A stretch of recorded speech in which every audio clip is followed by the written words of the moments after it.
Anyway, Netflix is slowly crumbling, slowly being chewed out by its competitors because it can't put ads into its platform, and good on them, I commend them. They said from the beginning that they didn't want to put ads into their platform for their viewers' experience, and they stuck to their guns.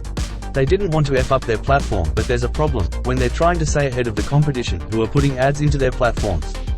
Netflix like Flow are trying to stay ahead by paying for the best content but not getting enough money from their users because all of you cheeky bastards are all device sharing. But now there's so much content out there, people can't even find the thing that Netflix pays billions of dollars for. Plus you guys don't even have the attention spans to watch it anyway. 5 seconds in you're already on your phone. That's why they're slowly jacking up the prices of the subscription dollar by dollar, because they can't run ads. Now, this is the polar opposite to YouTube, which is entirely ads.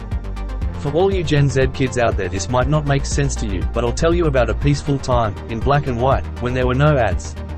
Then it started with one ad. Then people started downloading ad blockers, and then it became 2 ads. Then they had ads in the middle of a video. Then they had ads at the end of a video. Then they had ads, one at the beginning, one in the middle, and then one at the end of a podcast talking about ads with ad interludes. And now you have Katy Perry on the back end of a career singing the most insufferable song for Uber Eats. Before now the career of an American star would die in Japan with Japanese ads, but now they die in Uber Eats commercials. Soon, you know that little thumbnail preview? You know that thing where one day you hovered your mouse over the thumbnail and just started flipping playing? And you're like, when the darn did that start happening? Or even the little thumbnails next to your searches? Soon they're going to put ads in that. There's a really good video on YouTube about Tinder and how Tinder started incorporating ads, because they wanted a piece of that sweet advertisement money.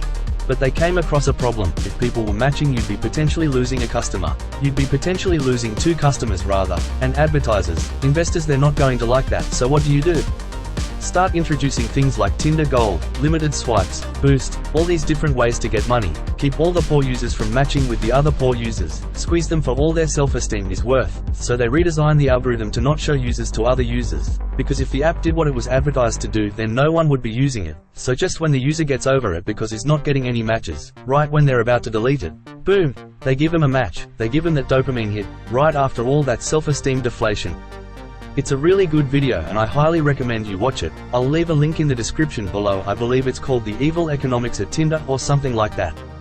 But if we don't have ads, then we don't have YouTube the way it is, and it might start to crumble like Netflix or be at the mercy of things like YouTube Premium, YouTube Gold or YouTube Platinum. So what do? You remember these? These were mini-games. Mini-games were games within the game that certain games built into the loading part of the game. I'll stop saying games now. But they were so good when you're a kid because you hated waiting, because when you're a kid you got to do. So when the game had a mini-game, you were so grateful that the game even thought of it, to put that in for us. Where am I going with this? You see the skip button? I propose to you. YouTube. You make it 1 second. But, you put it anywhere on the screen, and if you can't click it within the second, you make it 10 hours. Or a no time limit flow grappling match. Just kidding, ha, ha, ha, although investors and advertisers would love that. But no, you still just make it 5 seconds. Because it doesn't matter how many times you think of a new angle to spice up your ad. At first it was, don't click skip, don't skip this ad, I've got something really important to show you. Frick you. That didn't work.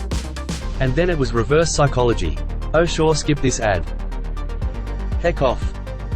It doesn't matter what you say, it doesn't matter how clever you think you are, it doesn't matter who you get to say it. I'm clicking skip out of the resentment of you even just showing me this ad. I think they got Alec Baldwin to say that one. Which if it was, Jesus, I bet you they pulled that one real quick.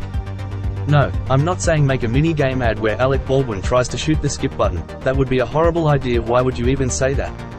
I'm saying no matter what you do, everyone hates ads. You know how I feel when I get a survey instead of an ad. I'm so grateful, even though it's still kind of an ad, but I love it in comparison to the gee-whizzing double video ad.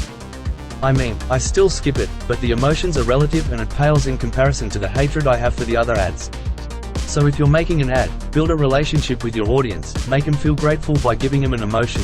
Mini-games are an emotion, mini-games are fun. Do ones with QR codes, with giveaways, give people an incentive to watch, be creative with it. Maybe have normal ads sometimes and have QR giveaways some other times. Make people want to watch the ad.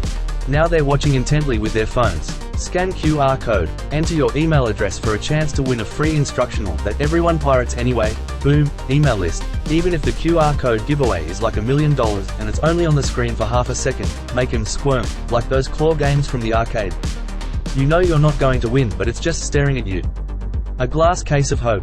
I suppose the lesson with Netflix or any of these platforms are that these companies are at the whim of investors but also are not able to relate to the punter's experience.